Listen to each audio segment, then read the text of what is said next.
नमस्कार, न्यूज 24 मध्य प्रदेश छत्तीसगढ़ देख रहे हैं आप। मैं हूं आपके साथ ऐश्वर्या दुबे और बड़ी खबर, बड़ी जानकारी सामने आ रही है बिलासपुर से, जो आपको बता दें कि सुभाष कॉम्प्लेक्स में भीषण आग लगने की घटना जो है सामने आ रही है। आग लगने से आपको बता दें कि लाखों का सामान जो है वो जलकर खाक हो चुका है। हालांकि मौके पर फायर ब्रिगेड की टीम पहुंच चुकी है, आग बुझाने की कोशिश की जा रही है। कड़ी मशक्कत के बाद अब आग पर काबू पा लिया है। फिलहाल आग पर काबू पा लिया गया है। सिविल लाइन थाना क्षेत्र का यह पूरा मामला बताया जा रहा है, जहां आग लगने का कारण अभी भी पता नहीं चल पाया है। तो बड़ी जानकारी, बड़ी अपडेट आपको दे रहे हैं। तो बिलासपुर से बड़ी जानकारी सामने आ रही है, जहां आपको बता दें कि सुभाष कॉम्प्लेक्स में भीषण आग लगने की घटना सामने आ रही है। और जैसे ही फायर ब्रिगेड टीम को इसकी सूचना दी गई, फायर ब्रिगेड टीम मौके पे पहुंच चुकी है और कड़ी मशक्कत के बाद आपको बता दें कि फिलहाल आग पर काबू पा लिया गया है। आग लगने की वजह क्या थी, ये अब तक सामने निकल कर नहीं आ रहा है। चलिए, सुकमा से इस वक्त की एक और बड़ी खबर सामने आ रही है। बता दें कि नक्सलियों की बड़ी साजिश यहां नाकाम हुई है। सुरक्षा बलों ने आईडी को बरामद कर लिया है, आईडी को डिफ्यूज कर दिया गया है। बड़ी अपडेट आपको दे रहे हैं। सुरक्षा बलों को निशाना बनाने की पूरी साजिश थी, जहां एल्मागुंडा और मीनपा के जंगलों से आईडी बम बरामद किया गया है। तो सुकमा से ये बड़ी जानकारी सामने आ रही है, जहां नक्सलियों के निशाने पर सुरक्षा बल थे। बता दें कि सुरक्षा बलों ने आईडी बम को बरामद कर लिया और फिर उसको डिफ्यूज भी कर दिया। सुरक्षा बलों को मारने की साजिश थी नक्सलियों की, जिसे अब नाकाम कर दिया गया है। सुरक्षा बलों ने उनके इस प्लान को, उनकी इस साजिश को नाकाम कर दिया है। आपको बता दें कि आईडी बम प्लांट किया गया था जंगलों में, जिसे अब बरामद कर डिफ्यूज कर दिया गया है। तो वहीं सीएम भूपेश बघेल आज सैफई जाएंगे। दोपहर 1 बजे रायपुर से वो रवाना होंगे। बड़ी अपडेट सामने आ रही है। एसपी संरक्षण मुलायम सिंह यादव के अंतिम संस्कार में शामिल होंगे भूपेश बघेल। आज मुलायम सिंह यादव का अंतिम संस्कार किया जाएगा। सैफई में ही अंतिम संस्कार होगा। दोपहर 3 बजे के करीब में अंतिम संस्कार किया जाएगा मुलायम सिंह यादव का, और जहां तमाम बड़े नेता जो है पहुंचेंगे। और इस बीच छत्तीसगढ़ के मुख्यमंत्री भूपेश बघेल भी यहां पहुंचने वाले हैं।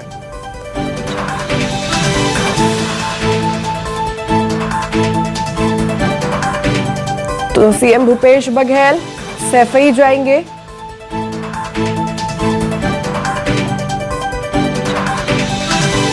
तो वहीं छत्तीसगढ़ में आदिवासी समाज को 32% आरक्षण बहाल करने की मांग को लेकर के पूरे प्रदेश में आदिवासी समाज ने प्रदर्शन किया और अपनी मांगों को लेकर राष्ट्रपति, राज्यपाल और मुख्यमंत्री को भी उन्होंने संबंधित ज्ञापन भी सौंपा है।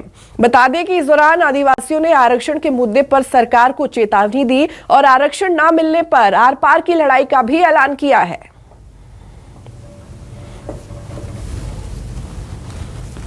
तो आदिवासियों का आरक्षण को लेकर के प्रदेश व्यापी आंदोलन देखने को मिला, प्रदर्शन देखने को मिला। आपको बता दें कि छत्तीसगढ़ में आदिवासियों ने आरक्षण को लेकर के राज्यपाल को, राष्ट्रपति को और मुख्यमंत्री को संबंधित ज्ञापन भी सौंप दिया है। और इसी को लेकर के उन्होंने पूरे प्रदेश भर में प्रदर्शन भी किए। और ये 5 अलग अलग तस्वीरें आपको टीवी स्क्रीन पर हम दिखा रहे हैं। मनेन्द्रगढ़ से जानकारी सामने आ रही है, जो आपको बता दें कि केंद्रीय जनजाति विकास राज्य मंत्री रेणुका सिंह का बयान सामने आया है। उन्होंने कांग्रेस ने आदिवासियों का अधिकार छीना है, इस तरह का बयान उन्होंने दिया है। रेणुका सिंह बीजेपी सरकार के कार्यकाल में आदिवासियों को आरक्षण दिया। आदिवासियों की 32% आरक्षण की मांग जायज है। छत्तीसगढ़ का जब निर्माण हुआ 2003 में पहली बार भारतीय जनता पार्टी डॉक्टर रमन सिंह जी की सरकार बनी, तो छत्तीसगढ़ में आदिवासियों की जनसंख्या का अनुपात था 32%। 32% के अनुपात को देखते हुए तब की सरकार ने 32% आरक्षण दिया था। लेकिन दुर्भाग्य कि आज कांग्रेस की सरकार ने आदिवासियों को जो अधिकार दिए गए थे उस अधिकार को छीन लिया गया। तो आदिवासियों की पीड़ा जायज है। तो बड़ी खबर सामने आ रही है। बता दें कि बीजेपी प्रदेश अध्यक्ष अरुण साव ने केंद्रीय गृह मंत्री अमित शाह को चिट्ठी लिखी है। बड़ी जानकारी आपको दे रहे हैं। छत्तीसगढ़ में कांग्रेस नेताओं और नक्सलियों के बीच संबंध की जांच कराने की मांग की गई है। तेलंगाना में नक्सलियों के साथ कांग्रेस नेता की गिरफ्तारी के बाद श्री सियासत अरुण साव में अमित शाह को यहां पर चिट्ठी लिखी है और कहा है कि भोपाल पट्टनम ब्लॉक कांग्रेस महामंत्री के जी सत्यम को तेलंगाना पुलिस ने नक्सलियों के साथ पकड़ा है। कितने कांग्रेसी नेताओं के संबंध नक्सलियों से हैं, इसकी जांच कराए जाने की जरूरत है। क्या छत्तीसगढ़ में कांग्रेस नेताओं और नक्सलियों के बीच अंतरंगता है, यह जांच का विषय है।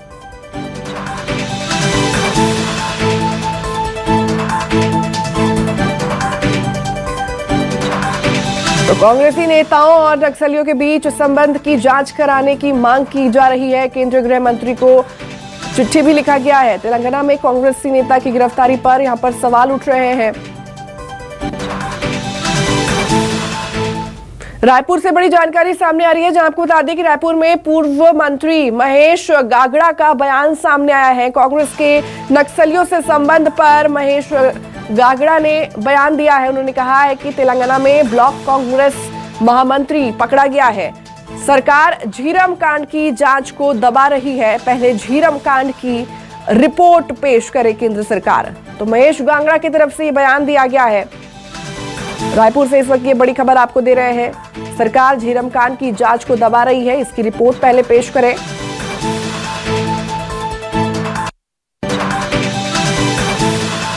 स्वयं भी उस विषय को लेकर पूछता था नस्लियों से भी कि आपके द्वारा जो वादा खिलाफ बात की जा रही है कौन से समझौता हुआ था कांग्रेस और नस्लियों के बीच में, उसको जग जाहिर करें।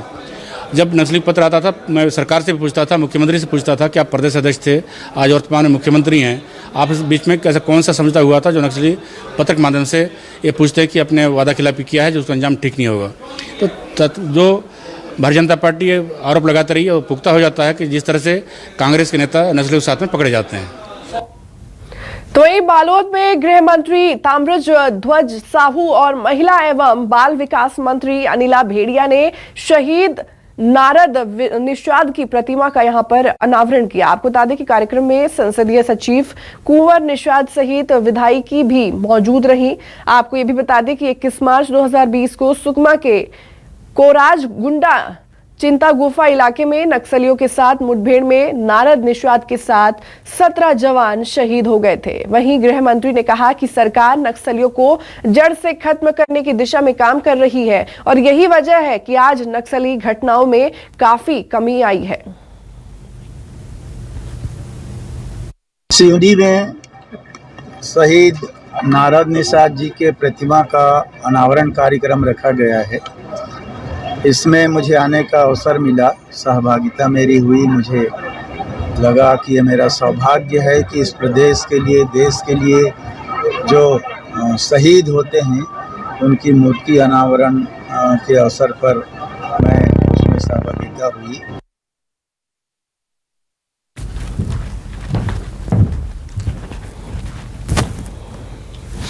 तो शहीद नारद निषाद की प्रतिमा का अनावरण किया गया है।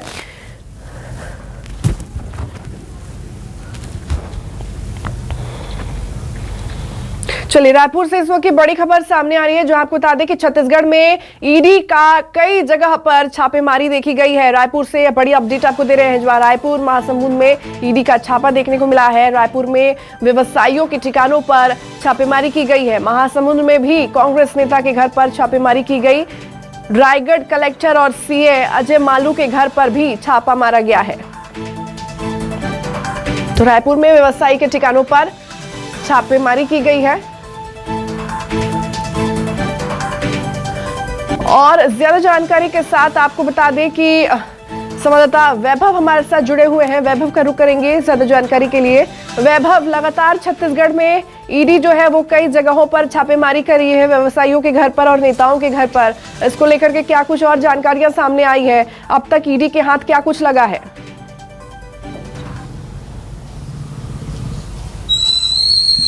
देखिए, आज तड़के सुबह ये कार्रवाई शुरू हुई है और इस वक्त मैं सीधे स्पॉट से तस्वीरें आपको दिखा रहा हूँ। ये व्यवसायी सूर्यकांत तिवारी का निवास है और उनके निवास पर इस वक्त सीआरपीएफ की टीम और ईडी के अधिकारी मौजूद हैं।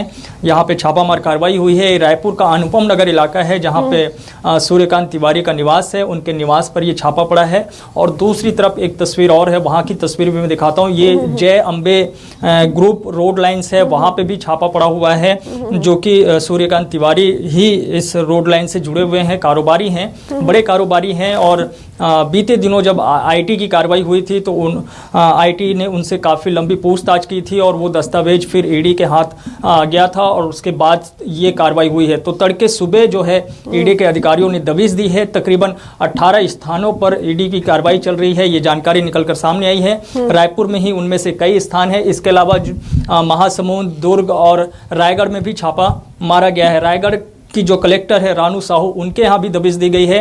साथ ही जो सीए हैं अजय मालू, उनके यहाँ भी छापामार कार्रवाई हुई है। और जो महासमुंद में कार्रवाई हुई है उसमें कांग्रेस के नेता अग्नि चंद्राकर, जो कि पूर्व विधायक हैं और इस वक्त मौजूदा सरकार में बीज निगम के अध्यक्ष हैं, तो उनके यहाँ भी कार्रवाई हुई है और वहाँ पे महासमुंद में ही उनके कई स्थानों पर कार्रवाई चल रही है।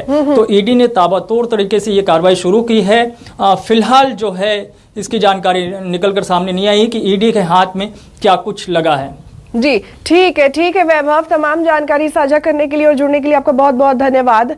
चलिए अगली खबर की ओर आगे बढ़ते हैं। रायपुर से जानकारी सामने आ रही है जहां पूर्व वन मंत्री महेश गागड़ा पर कांग्रेस का पलटवार देखने को मिला है। कांग्रेस संचार प्रमुख सुशील आनंद शुक्ला का पलटवार यहां पर देखने को मिल रहा है, जहां पूर्व मंत्री का आरोप है तथ्यहीन। बता दें कि सुशील आनंद शुक्ला ने कहा है कि जी सत्यम फिलहाल किसी पद पर नहीं है। शुक्ला की तरफ से कहा गया है लता उसेंडी और महेश गागड़ा पर नक्सली से साठगांठ का आरोप है और एनआईए ने झीरम घाटी मामले की फाइल भी अभी नहीं दी है। आपको बता दें कि बीजेपी झीरम घाटी के सच को सामने नहीं आने देना चाहती, इस तरह का बयान उनके तरफ से दिया गया है। आज के 3-4 दिन पहले उसे कुछ नक्सलियों ने बंदूक के नोक में अपहरित कर लिया था। दरअसल जहां वो रहता वहां के 20 किलोमीटर के रेडियस में कोई भी दूसरा व्यक्ति नहीं है जिसके पास बोलेरो गाड़ी हो।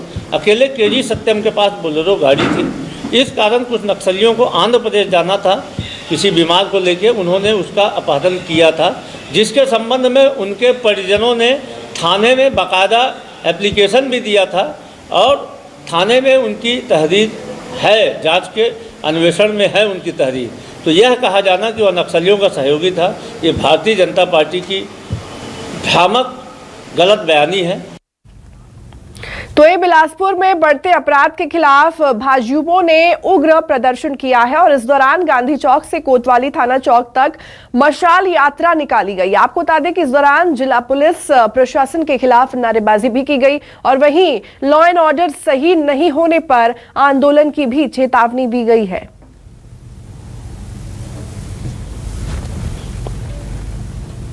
तो बढ़ते अपराध के खिलाफ बीजेपी का यहाँ प्रदर्शन देखने को मिला है, उग्र प्रदर्शन ये देखने को मिल रहा है। तस्वीरें भी आपको दिखा रहे हैं, हाथों में मशाल लिए ये प्रदर्शन, ये रैली निकाली गई है और ये भी चेतावनी दी गई है कि अगर लॉ एंड ऑर्डर ठीक तरीके से नहीं किया गया, लॉ एंड ऑर्डर ठीक से नहीं चला तो और भी आगे ज्यादा प्रदर्शन कर सकते हैं।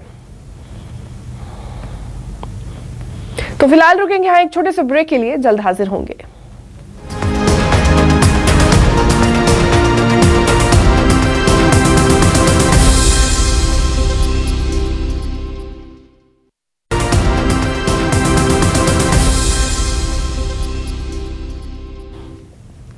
धमतरी से बड़ी जानकारी सामने आ रही है। बता दें कि गंगरेल बांध डूबान क्षेत्र के ग्रामीणों का प्रदर्शन एक बार फिर से देखने को मिल रहा है, जहां ग्रामीणों ने कलेक्टर ऑफिस का घेराव किया है। हाथियों के हमले और फसलों के नुकसान पर यहां पर आक्रोश जताया गया है। डूबान क्षेत्र से हाथियों के दल को हटाने की लगातार मांग की जा रही है। विरोध प्रदर्शन में बीजेपी नेता भी यहां शामिल हुए। हाथियों के हमले में कई ग्रामीणों की मौत भी हो चुकी है।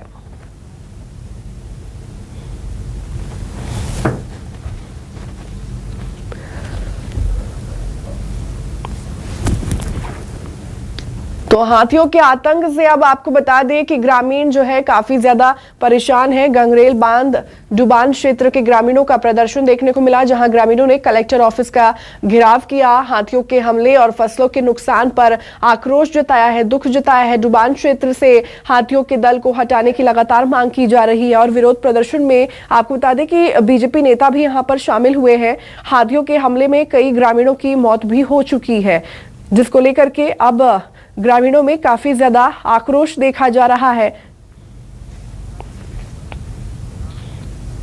तो वहीं सीएम बघेल भेंट मुलाकात के दौरान कवर्धा के सहसपुर लोहारा पहुंचे और इस दौरान सीएम की एक झलक पाने के लिए लोगों में होड़ मच गई। वहीं किसान मोहन के घर कांसे की थाली में सीएम ने छत्तीसगढ़ के पारंपरिक भोजन का भी स्वाद चखा। वहीं सीएम के साथ जिला प्रभारी मंत्री टीएस सिंहदेव, वन मंत्री मोहम्मद अकबर सहित कई जनप्रतिनिधि और कलेक्टर्स ने भी भोजन किया। आपको बता दें कि उधर कवर्धा जिले में बिजली बिल माफी की शिकायत पर सीएम ने जिलाधिकारी से बात करने की बात कही और वहीं राशन कार्ड नहीं होने की शिकायत पर सीएम ने राशन कार्ड बनाने का भी अब निर्देश दिया। और वर्मी कंपोस्ट बनाते हो का काम करते हैं? हाँ बनाते हैं खाद। तभी कहते वर्मी कंपोस्ट बनाए पिछले साल 514 कुंटल। हाँ। और अभी भी 1300 कुंटल है। ये भी क्या कहता है? 90 अभी। हाँ। और पिछले समय 500, तो अभी 90 कैसे बनाया? अभी वो कमती बनाया 90 कुंटल अभी नहीं जी, 90 कुंटल अभी बनाया था। अच्छा बनाओ था अभी डला टाकी में। हाँ डला था। तो 500 के आगे से पैसा वो ओखर आगे से पैसा हम मिल चुके हैं हम। हाँ। तो रायगढ़ में घर घोड़ा से बीजेपी के शंखनाद परिवर्तन पदयात्रा की शुरुआत की गई। 50 मीटर की पदयात्रा करने के बाद शंखनाद परिवर्तन पदयात्रा कलेक्ट्रेट घेराव किया गया। कलेक्ट्रेट के घेराव के दौरान प्रदेश अध्यक्ष अरुण साव और पूर्व प्रदेश अध्यक्ष विष्णुदेव साव सहित कई नेता और हजारों कार्यकर्ता इसमें शामिल हुए। वहीं बैरिकेड को तोड़ते हुए हजारों कार्यकर्ता आगे बढ़े। इस दौरान कार्यकर्ताओं और पुलिसकर्मियों में जमकर झूमा झपटी भी देखने को मिली। पुलिस ने सैकड़ों कार्यकर्ताओं को गिरफ्तार भी किया।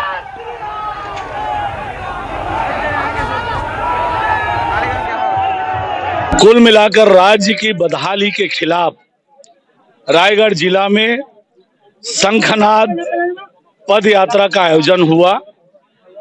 आज कलेक्ट्रेट का घेराव और नगाड़ा बजाकर ये गूंगी बहरी सरकार को जगाने के लिए कि जनता से आपने बड़े बड़े वायदे किए।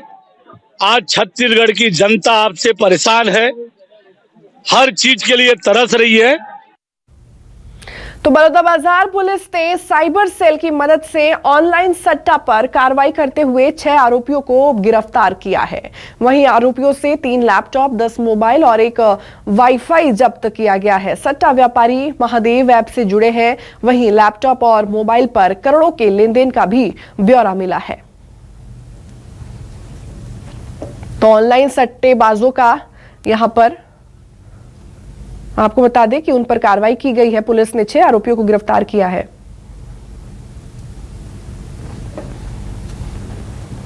कि उससे मिले क्लू के आधार पे कल तिल्दा से 6 आरोपियों को गिरफ्तार किया गया, जिनके पास से करीब 11,38,276 रुपये के खाते में फ्रीज किया गया एवं आरोपियों के खाते में 1.25 करोड़ से ऊपर के भी लेन देन के हिसाब किताब मिले हैं। तो बिलासपुर में गोलीकांड, किराना दुकान संचालक को बदमाशों ने गोली मारी है। बड़ी जानकारी आपको दे रहे हैं। 2 बदमाशों ने 17 साल के युवक को गोली मार दी। अस्पताल ले जाते हुए आपको बता दें कि युवक की मौत भी हो गई है। गुटखा लेने को लेकर ये पूरा विवाद हुआ था। पुलिस बदमाशों के धरपकड़ में अब जुटी हुई है। तो दुकान में गोलीबारी कांड यहां पर देखने को मिला है। बिलासपुर से ये जानकारी सामने आ रही है, जहां आपको बता दें कि दुकान में कुछ बदमाश जो थे वो गुटखा लेने गए थे और उसी बीच विवाद हुआ और विवाद इतना और इस कदर बढ़ गया कि युवकों ने, माफ कीजिएगा, बदमाशों ने युवक को गोली मार दी। बस्तर में रसोइया की हड़ताल की वजह से बता दें कि स्कूलों में मिड डे मील योजना पर खासा असर पड़ा है। हालांकि प्रशासन स्वच्छता समूहों और शिक्षाओं की माफ कीजिएगा, शिक्षकों की मदद से इंतजाम को बहाल करने का दावा कर रही है, लेकिन जिले के 60% से ज्यादा स्कूलों में छात्रों को मिड डे मील नियमित तौर पर नहीं मिल रही है।